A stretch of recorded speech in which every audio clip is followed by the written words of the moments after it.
Bom, pessoal, eu vou explicar com mais detalhes para vocês a respeito do gráfico de espaço por tempo, né? Onde esse espaço está em metros, né? E o tempo em segundos. Poderia ser em quilômetros por hora, mas eu coloquei esse caso específico. Então, todo entendimento que nós vamos ter daqui para frente se aplica tanto se for quilômetros e aqui em horas. É a mesma ideia. Bom, nas outras aulas anteriores nós verificamos, né, sempre nos problemas, quando você tinha o espaço inicial, o espaço final e o tempo que levava para percorrer, né, para chegar no espaço final. E nós calculamos isso a velocidade média, né? E o próprio conceito de velocidade média é uma média da velocidade. Não quer dizer que durante todo o trecho, durante todo o caminho de A a E, essa velocidade média foi a mesma velocidade em cada trecho, cada ponto, né? Isso é errado. O conceito disso, você pensar dessa forma, é errado, né? Você pode subentender, melhor dizendo, que essa velocidade média que você calculou em cada trecho era a velocidade. Mas se você analisar de maneira real o movimento em si, os detalhes do movimento em si, você vai perceber que existem certas posições em que essa velocidade variou, né? Essa velocidade não se manteve constante. Mas a velocidade média você pode encarar que de A a E ela permaneceu constante, mas na real não quer dizer que o movimento todo foi com essa velocidade, né? Ela apresentou alguns detalhes. E esses detalhes que nós teremos de analisar num gráfico de posição por tempo. Bom, o que geralmente os problemas querem? Querem justamente isso, querem saber detalhes, por exemplo, numa posição B do movimento, numa posição C e numa posição D, além de A e E também, né? E nós vamos analisar cada ponto desse no gráfico e tentar justificar, tentar ver como é que esse movimento se procedeu, né? E a primeira forma que você tem que analisar é a reta tangente. Reta tangente, num gráfico de posição por tempo, te fornece a informação da velocidade. E toda vez que você tiver uma reta tangente neste modelo aqui, modelo crescente, né, toda vez que ela tiver este formato, o sinal da velocidade é positivo. Isso quer dizer que a velocidade está aumentando? Não quer dizer que a velocidade está aumentando. Nas outras aulas a gente sempre tinha um eixo positivo, né? A gente colocava uma orientação, o eixo positivo, x, né? E o que quer dizer então essa velocidade positiva? Só quer dizer que está acompanhando o sentido que nós adotamos como positivo. Ou seja, o movimento está deslocando, a partícula está se deslocando neste sentido. E a velocidade negativa, então, é o contrário. Quer dizer que a partícula está em sentido contrário ao eixo que nós estipulamos, positivo para a direita. E uma reta tangente, um caso especial, né?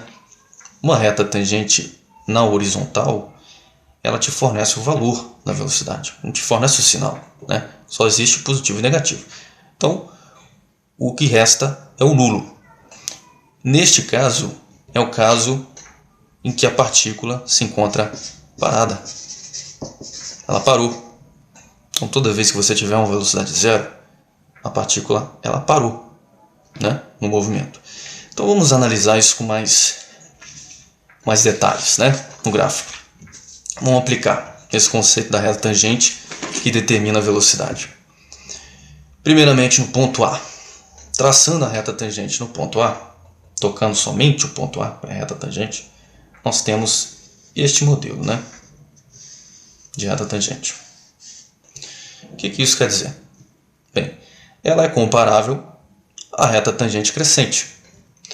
Isso quer dizer o seguinte: como a reta tangente nos fornece o sinal na velocidade, então a velocidade em A ela é positiva.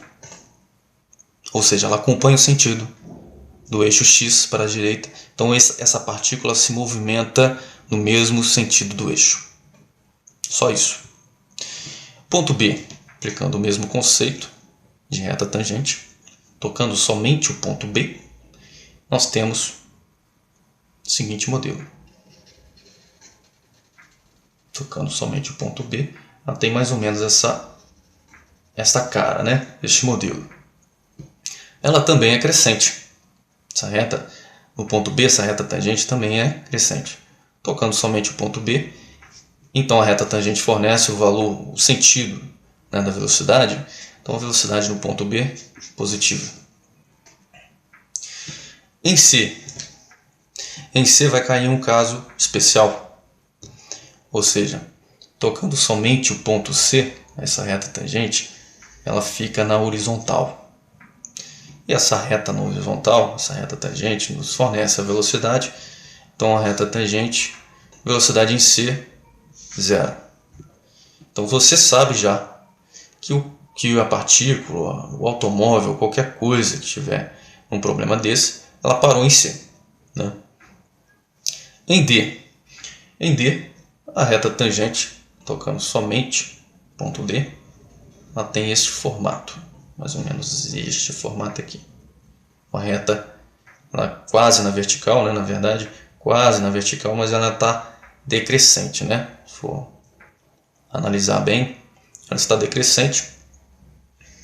Então, a reta tangente fornece o sinal da velocidade. Então, a velocidade em D negativa. Isso quer dizer o seguinte, que este automóvel agora, essa partícula, ela não acompanha o mesmo sentido do eixo positivo para a direita. Agora ela está sentido contrário, indo para a esquerda. O movimento dela está indo para a esquerda. E em E? Em E, a reta tangente, tocando somente o ponto E no gráfico, tem este formato. Ela também está decrescente, né? Então, você tem que a velocidade no ponto E, o sentido dela também está indo para a esquerda. Bom, primeira etapa que foi determinar os sentidos da velocidade, os sentidos dos movimentos, né? E também se a partícula parou, foi feita. Agora, está faltando mais um detalhe.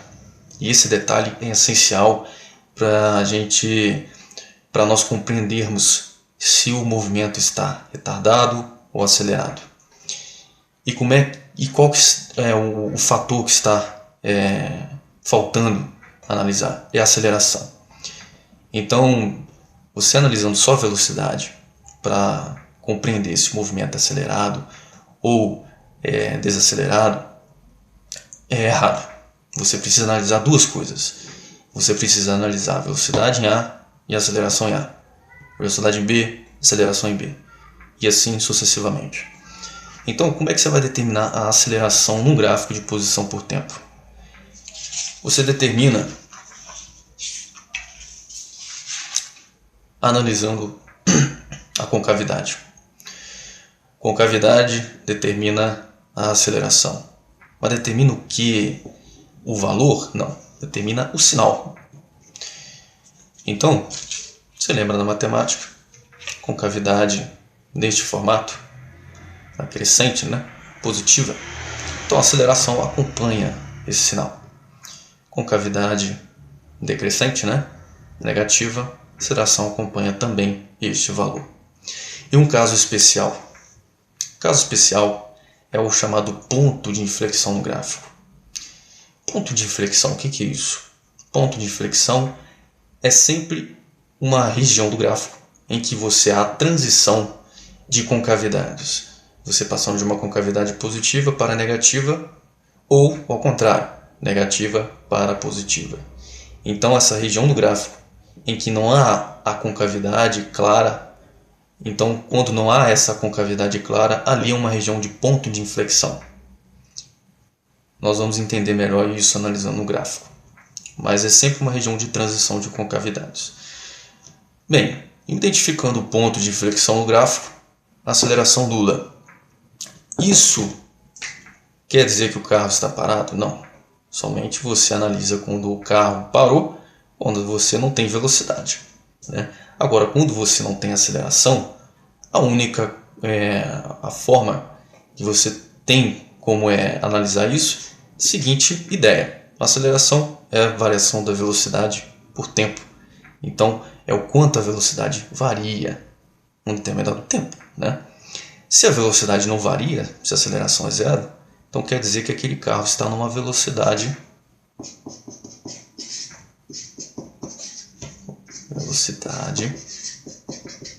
constante.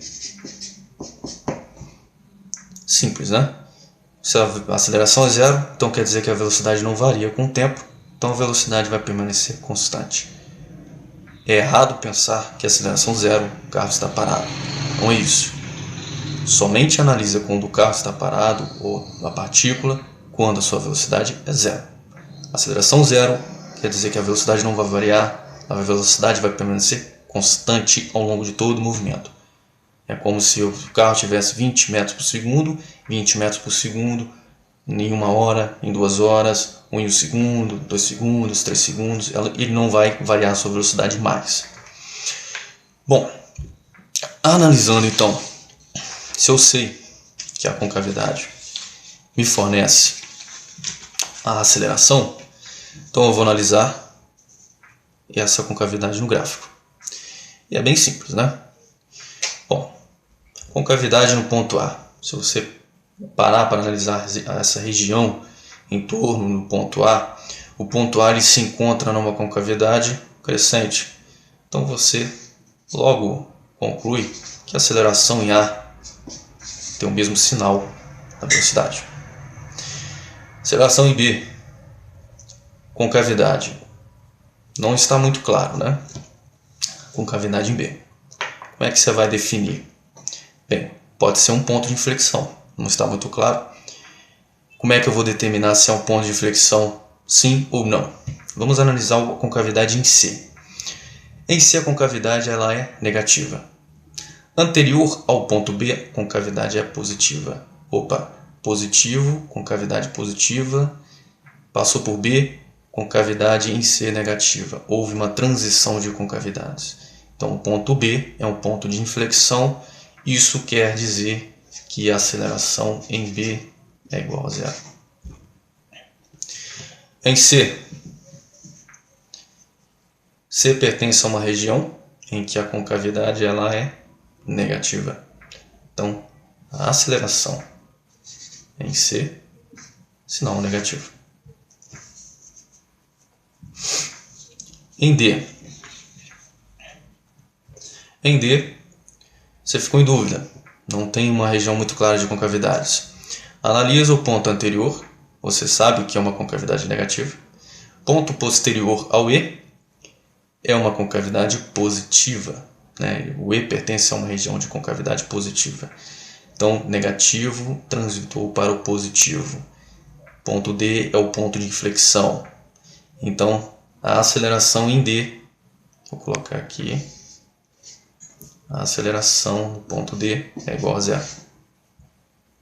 E em E, concavidade positiva, crescente, então a aceleração em E positiva. Bom, o mais difícil nós determinamos, que é as velocidades, o sentido das velocidades e a aceleração. Agora falta analisar o movimento como um todo, ou seja, determinamos se o carro está desacelerando, acelerando, movimento acelerado e assim por diante. Então vamos começar pelo ponto A.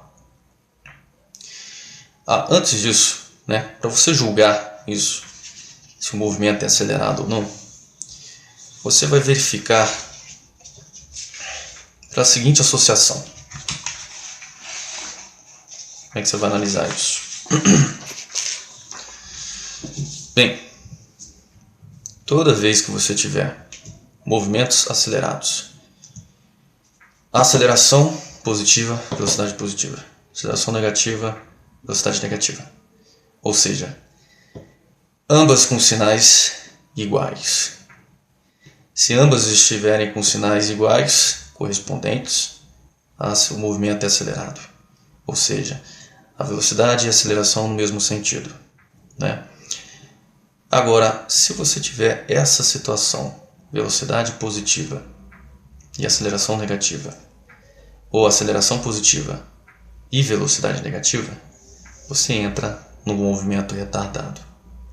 Movimento em que o carro está desacelerando, né? Então, vamos associar isso sempre. Então, só você pensar. Sinais iguais, correspondentes, acelerado, sinais antagônicos, né? Diferentes, movimento retardado. Então, aplicando isso no gráfico, nós vamos analisar justamente os sinais. Sinais correspondentes. Então, movimento é o quê? Acelerado.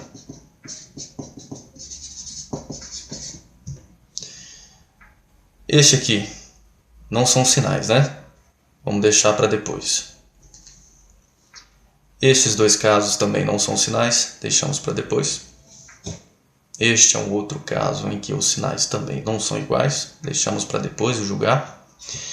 E esses sinais antagônicos, né? Então, sinais antagônicos, no ponto E, vou colocar aqui, retardado. Vou colocar RET, retardado. Bom, para a gente agora analisar os outros três, são os casos especiais, né? Que você não tem sinais. Por exemplo, a aceleração tem um valor, né? Não tem um valor, não tem um sinal. Nós precisamos aplicar uma interpretação geral do movimento. No ponto A, percebemos o seguinte: o movimento é acelerado. Então a velocidade acompanha o sentido positivo, né, do eixo, indo para a direita, e a aceleração também. Então quer dizer que a velocidade está variando, a velocidade está aumentando com o tempo. Quando ele chega no ponto B, ele deixa de acelerar, ele não acelera mais, ele mantém a velocidade. E a velocidade ainda continua no mesmo sentido que a anterior, indo para a direita. Só que agora a velocidade não varia mais. Por que não varia mais? Porque a aceleração está zero, ela é nula. Se a velocidade não varia mais, e eu tinha explicado anteriormente, em casos de aceleração zero, a velocidade é o quê? Constante. Então é um caso em que o movimento é com velocidade constante. Ponto C. Ponto C, você verifica que a aceleração ela está no sentido contrário, indo para a esquerda, né? Aceleração indo para a esquerda. E a velocidade é nula. Neste caso em que velocidade nula, eu havia explicado que é um caso em que o movimento parou. Então está parado. Parou. Vou colocar assim, parou. Então o que aconteceu? Vamos analisar do A até o C, o movimento. O carro foi acelerando, vamos supor que ele colocou na primeira marcha. Ele foi acelerando na primeira marcha. Quando ele atingiu, vamos supor que ele não vai trocar de marcha, ele não vai passar para a segunda. Ele foi acelerando até ele alcançar uma velocidade máxima na primeira marcha. E ele não vai trocar para a segunda. Ele vai permanecer na primeira. Quando ele permanece na primeira, ele atinge uma aceleração zero, que o carro atingiu a velocidade máxima, não vai variar mais essa velocidade, e ele atingiu a velocidade máxima da primeira marcha. Agora do B para o C, a aceleração é negativa. Ou seja, ela está contrária ao movimento que antes estava para a direita, né? Agora a aceleração está indo para a esquerda. Nesse caso, a velocidade ela está reduzindo. É como se de B ele começasse a frear o carro, aplicar a frenagem. E ele vai reduzindo a velocidade, reduzindo até a velocidade nula. Então é simplesmente isso de A para o B, é isso que acontece. Julgando o ponto D. Ponto D, aceleração zero. Novamente caímos em um caso de velocidade constante. Então, nesse caso aqui, vou colocar aqui velocidade constante do ponto D. Interpretando, continuando aqui o ponto E, depois nós vamos interpretar o movimento completo, né, de C até o E. Tá? E o ponto E você já sabe que é retardado, nós já julgamos. Bem, agora para entender de C até o E, para finalizarmos essa interpretação geral do gráfico. C, ele parou. Ele reduziu a velocidade até ele parar. Agora, analisando o ponto D, a velocidade ela acompanha o sentido contrário, que nós sempre, né, voltando aqui, né, na ideia, nós estipulamos que para a direita, positivo, movimento. Agora, essa partícula está contrária a esse movimento. A velocidade é negativa, o movimento dela é contrário. Só que com o quê? A aceleração zero. Então a velocidade está constante. Então ele parou o movimento e depois voltou, né? Ele estava indo para a direita, né? Todo o movimento ele estava indo para a direita, velocidade positiva. Depois ele parou, como se ele desse a volta, retornasse o movimento. E aí, com velocidade constante. Então, permaneceu a mesma velocidade constante durante todo o movimento. Só que agora o sentido contrário. E no ponto E, o que aconteceu? No ponto E, você tem uma velocidade ainda neste sentido, só que agora a aceleração está para cá. A aceleração acompanha o sentido positivo. Então, se a aceleração varia a velocidade, né, ela está variando para o sentido contrário. Então, ela tende a reduzir o movimento, tende a parar esta partícula. Reduzindo essa partícula, o movimento dela, até o momento que, se você prolongar isso aqui, vai dar um vértice, né? Vai dar um vértice aqui. Até o momento, se você aplicar um ponto F aqui e traçar a tangente, ele vai ter uma velocidade zero de novo, porque a aceleração está no sentido contrário da velocidade. Então está retardando o movimento. Até o momento que, se você prolongasse a ideia do movimento aqui, né, você ia perceber que a velocidade dele seria nula de novo, ele ia parar o movimento. Então é simples a análise desse gráfico. Qualquer dúvida, vocês me mandam mensagem. Tá? Então eu quis passar de uma maneira mais clara para vocês o que eu não havia passado em sala. É isso. Obrigado.